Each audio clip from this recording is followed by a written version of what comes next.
السلام علیکم محترم عزتمنو قدرمنو مسلمانانو ورونو امید لرم چې جوړ او روغ به یاست او د صحت جامې به په تن باندې وي. یو ځل نبي کریم صلی الله علیه وسلم مبارک دی صحابي راغلی د خپل پلار شکایت یې وکړي او ورته وایي چې د الله رسوله د زما پلار راځي زما په کور کې خوراک او چشا کوي زما نه پوښتنه نه کوي زما د کور نه څه اخلي زما نه هیڅ پوښتنه نه کوي زما د هم بپارم بچیان دي. نو کله چې د پلار شکایت وکړي نبی کریم صلی الله علیه وسلم مبارک سلمہ بن اقوا رضی الله تعالی عنہ د پس واستاوه چې د صحابي پلار ته وراسه زوی د شکایت کړی دی. نو کله چې سلمہ بن اقوا رضی الله تعالی عنہ ورغلی صحابي ته وویل چې پلار زوی د شکایت کړی دی ته راسه د رسول الله صلی الله علیه وسلم مبارک په خدمت کې حاضر شه د هغه شکایت جواب ورکړ. پلار یې هیڅ هم نه وویل بس پټه خوله را روان سول او په زړه کې دا خبرې راګرځي چې د کښنۍ بچی ولې ما به دومره نازولې چې هغه ډوډۍ به مې لږ ډر درکولی چې ته به موړ شولې ما دا مړتیا د ځان دپاره بلل دا خوراک مې د ځان دپاره بالی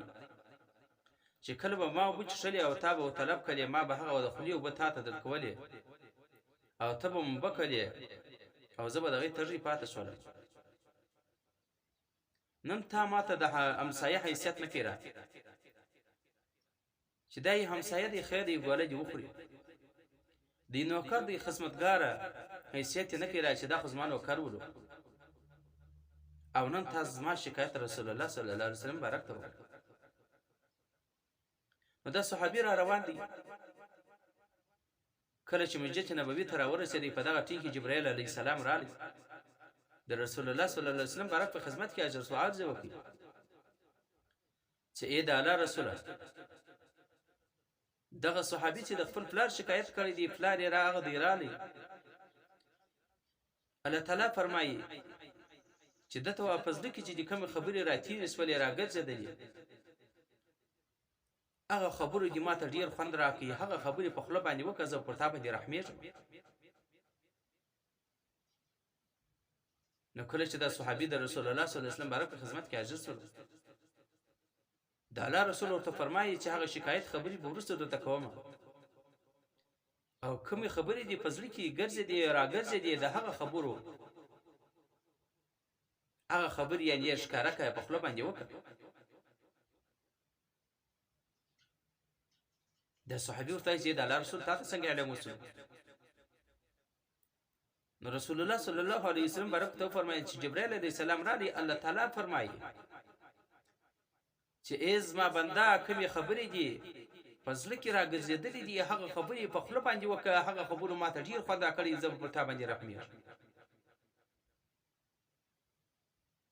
دا صحابي چې کله دا خبرې واورېدې چې الله تعالی پر ما باندې رحمېږي الله تعالی ته زما دا خبرو خوند ورکړي یې چغې یو ناره یې در خوله ووتله پر هغه ځای باندې دا صحابي وفات وکړ. هغه د زوی د شکایتو د وجې نه د هغه د پریشانۍ د وجې نه د دنیا نه رخصت شو. ای مسلمانانو او سوچ او فکر وکړئ نن زموږ د مور او پلار سره څنګه حال څوک ښکنځل ورته کوي څوک څه ورته کوي څوک داسې استعمالوي مور او پلار داسې استعمالیږي نن سبا لکه غلامان. د مور او پلار قدر وکړئ د مور او پلار عزت وکړئ د مور او پلار په رضا کې د الله تعالی رضا ده د مور او پلار په ناراضګي کې د الله تعالی ناراضګي ده. د کم چا څه چې مور او پلار راضي ول د شریعت امور مطابق دغه څه الله تعالی راضي دی د کم چا څه چې مور او پلار ناراضه و د شریعت امور مطابق دغه څه الله تعالی ناراضه یو خو هغه صورت وی چې د شریعت خلاف حکم دی درته کوي امر درته کوي هغه به بیا نه مني